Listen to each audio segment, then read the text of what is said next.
As he said, my name for all of you is Mr. Jewel. I'm Jerry Jewel is my name, and I've been in some stuff that you would cheer for too.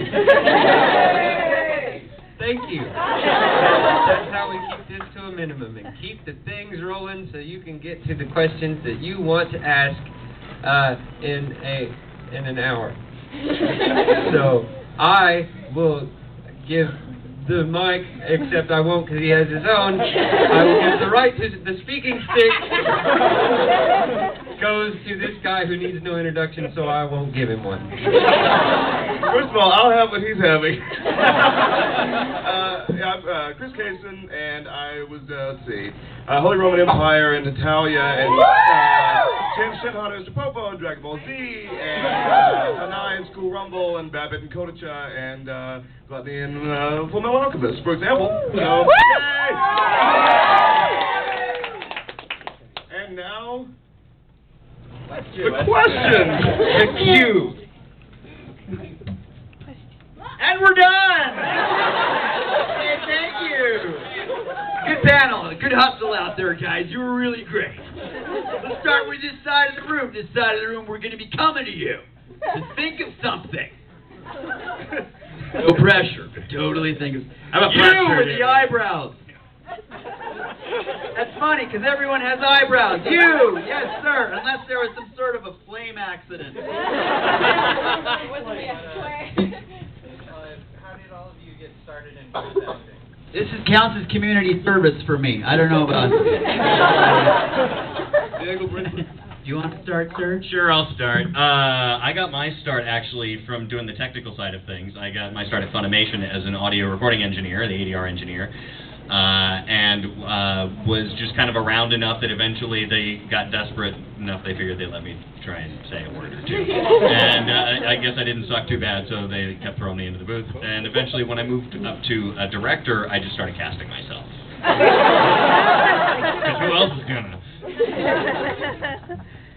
I was at an anime convention called Anime Expo, and I got to try out some of the ADR equipment, and a company called Bang Zoom, they really liked the way I sounded and how I was able to match the sync. So I got to start auditioning for Bang Zoom, and I got an agent, and they started putting stuff on YouTube, and it just kind of just from there.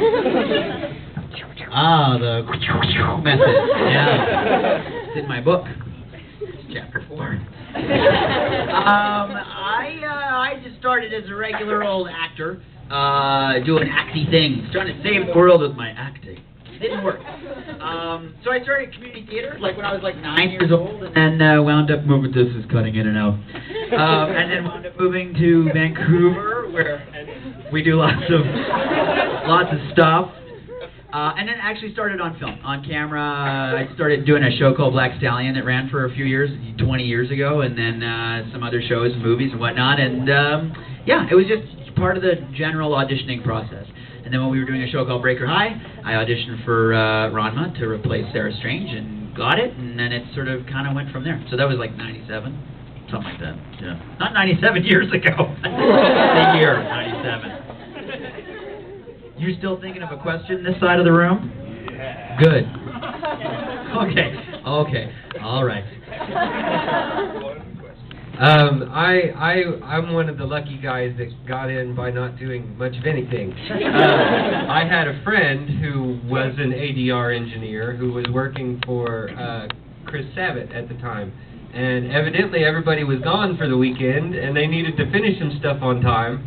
And so my friend knew that I had had some dramatic experience, mostly stage, and he called and asked me if I would like to try it. I said yes, and so I went up there and tried it, and then Chris heard it and said, hey, I want him to come audition for this next show, which I think was Blue Gender at the time, and then they just kept asking if I wanted to audition for shows, and I went, yes, I do. And so I went and I auditioned for shows, and sometimes I get parts in them.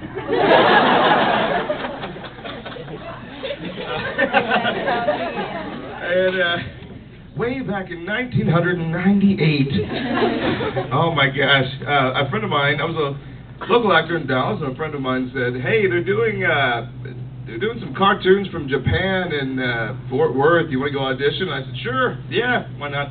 And I go in and I audition, and I don't know what the show is. I don't know anything about it. And I do it. I think, well, okay. Then I go home and I have lunch, and then don't think about it for a while. And then I got a call back, and I got a couple of parts in the show. It would later turn out to be Dragon Ball Z was a show, and the guy that was like, hey, the friend was Mike McFarland, who's in the show too, and a lot of other stuff. So there's kind of a recurring theme here of, yeah, I had this friend. So that's how it works, guys. Another question.